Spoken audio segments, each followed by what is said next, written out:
Israel और Hamas का जंग फिर से छिड़ते हुए अब नए विस्तार को पा रहा है, जिसे हम तेल अवीव के साथ साथ यमन और साथ ही रेड सी में देख रहे हैं, जहां पर हुती और अमेरिका अब सीधे आमने सामने टकराते हुए दिखाई दे रहे हैं। नमस्कार, मैं हूं मधुरेंद्र कुमार और आप देख रहे हैं मेरे साथ रणधीरी। और आज दरअसल हमारी नजर हुती और अमेरिका के बीच इसलिए टिकी हुई है क्योंकि पिछले 72 घंटे में जिस तरह से हुती ने अमेरिकी वॉरशिप ट्रूमैन को लगातार निशाना बनाया है, बैलिस्टिक मिसाइलों का जखीरा उसके खिलाफ खोल रखा है, साथ ही ड्रोन हमले कर रखा है, उसके खिलाफ अमेरिकी सेना ने भी यमन में पलटते हुए हदीदा और सदा जैसे इलाकों में हुती के 10 ठिकानों पर बम बरसाए हैं। और वहां पर की कैजुअलिटी क्या है, हालात क्या है, इसकी रिपोर्ट अब निकल कर सामने आ रहे हैं। जंग का ये विस्तार आप देखें तो यमन से लेकर तेल अवीव तक भी दिखाई देता है। हुती के बैलिस्टिक मिसाइल 2 महीने का गैप के बाद एक बार फिर से हम देखें तो इजराइल के जो एयरपोर्ट हैं और खासतौर पर एयरबेस हैं उनको निशाना बनाते हुए दिखाई दे रहे हैं। जिस तरह से नेगेव डिजर्ट की तरफ बैलिस्टिक मिसाइल हुती ने मारा, उसको भले ही इजराइल इंटरसेप्ट कर लिया हो, लेकिन एरो डिफेंस सिस्टम के बाद इंटरसेप्शन और उसके बाद डिस्ट्रक्शन की बात इजराइल कर रहा हो, लेकिन इजराइल को भी इस बात का डर है कि हुती के हमले बड़े पैमाने पर इजराइल को न सिर्फ डिस्टर्ब कर सकते हैं बल्कि जनहानि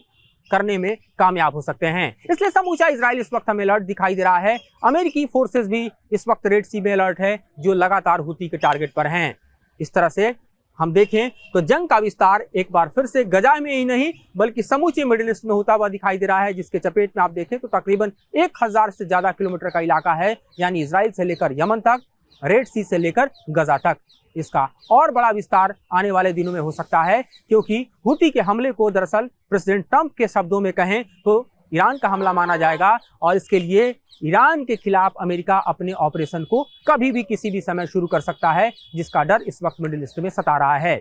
इस तरह से ये समूचा युद्ध अब एक नया विस्तार पा रहा है और ट्रंप के सत्ता संभालने के बाद देखें तो अमेरिकी फोर्सेस का ये सबसे बड़ा हमला है। सैटरडे को भी हमने देखा था कि किस तरह से अमेरिकन फोर्सेस ने अपने F-35 विमानों के जरिए हुती के ठिकानों पर यमन में हमले किए थे, खासतौर पे हदीदा और सना के इलाकों में बम बरसाए थे, जिसमें 59 लोग मारे गए थे, 65 घायल हुए थे। और फिर से एक बार जब हुती ने अपने बैलिस्टिक मिसाइलों के निशाने पर अमेरिकी वॉरशिप ट्रूमैन को लिया है तो अमेरिकी फोर्सेस ने पलटवार करते हुए यमन में खास तौर पे हुती के ठिकानों पर बम बरसाए हैं। इस वक्त हम देखें तो ईरान का अगर कोई प्रॉक्सी जो सबसे ताकतवर दिखाई देता है तो हुती है, जिसके पास बैलिस्टिक मिसाइलों का जखीरा है, जिसके पास ड्रोन का जखीरा है, जिसकी ताकत इतनी है कि वो तेल अवीव में इस वक्त युद्ध के बादल मंडरा सकता है। जिसके निशाने पर हम देखें तो इजराइल के इस वक्त डिफेंस सिस्टम हैं, इजराइल के इस वक्त एयरपोर्ट हैं, एयरबेस हैं और मिलिट्री बेसेस हैं, जहां पर उसके बैलिस्टिक मिसाइल टारगेट करते हुए हमें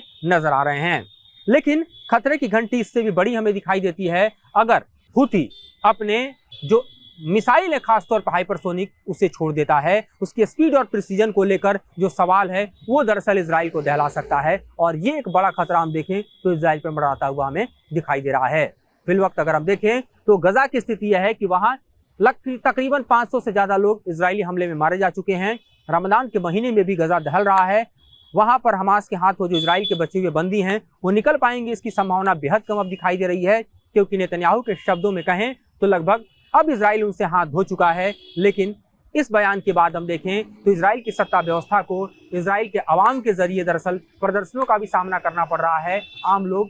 नेतन्याहू के घर के बाहर प्रदर्शन कर रहे हैं और जाहिर है कि जो इस वक्त की स्थिति हमें दिखाई दे रही है वो बेहद भयावह है, क्योंकि न सिर्फ ईरान बल्कि अमेरिका के बीच अगर जंग शुरू हो जाती है तो समूचा मिडिल ईस्ट हमको दहलता हुआ दिखाई देगा। इस वक्त इस्लामिक देशों की और अरब देशों की हालत यह है कि जो कल तक OIC की बैठक बुला रहे थे, इजिप्ट में बैठकर गजा के पुनर्निर्माण की बात कर रहे थे, वो भी दरअसल इजराइल के